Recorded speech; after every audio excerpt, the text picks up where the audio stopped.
The bird was mistaken. It was a viper with a lethal bite. This species has only recently been discovered, and so far it has been found nowhere else but here. Its camouflage is so effective that it's almost impossible to see it on these rocks. And on its tail, movable scales have been modified to look like a spider's legs, and its tip like an abdomen. Migrating birds only appear in this barren desert during a few weeks of the year.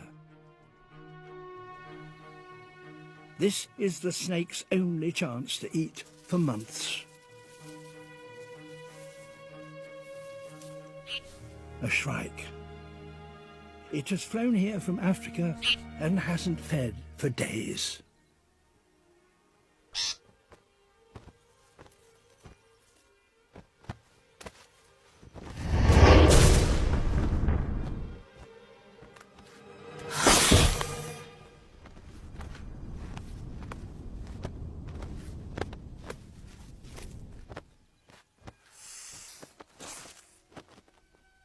Better luck next time.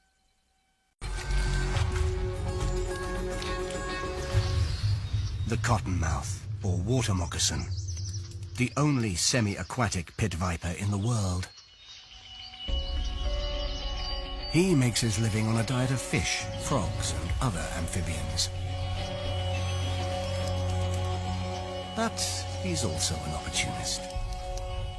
And this is a snake-eat-snake jungle.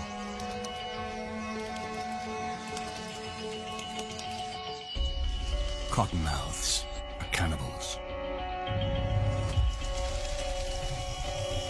Head to head, the snake that strikes first lives. The cottonmouth is much bigger.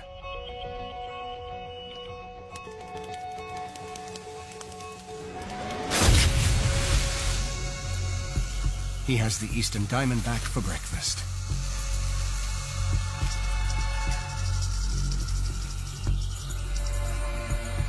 The rattler is immune to the venom of his own species, but not to others. Antibodies in the cottonmouth's blood protect him from his toxic prey, breaking down the deadly diamondback venom as he ingests it.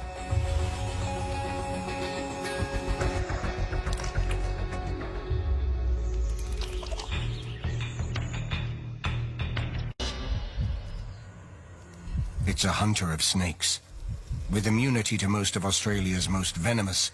They call it the mulga. 10 feet long, 13 pounds in bulk. It's Australia's heaviest venomous snake. Hence its common name, the king brown.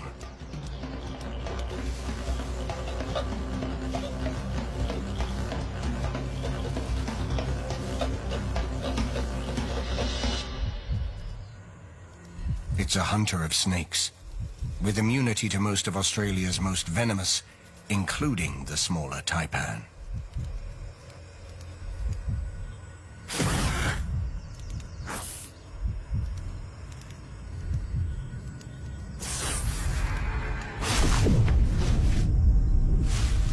The king brown's venom may not be as potent as the taipan's, but what it lacks in quality, it makes up for in quantity.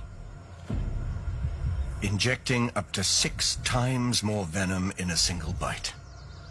The largest venom yield ever recorded. Prey suffers hemorrhaging, paralysis, and renal failure. Having failed to snare a capuchin, the female boa is on the hunt again.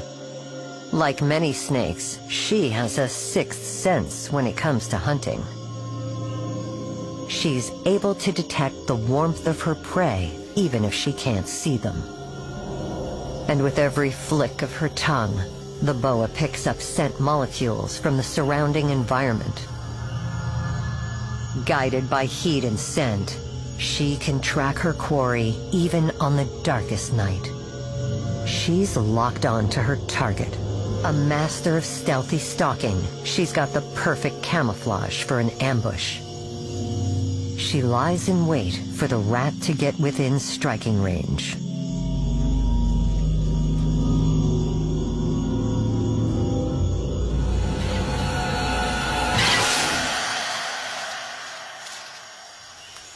Her sharp teeth lock into the rat. Before it has the chance to fight back, she throws her coils around it. She kills by crushing, squeezing the rat so hard it stops the blood flow. Death comes quickly.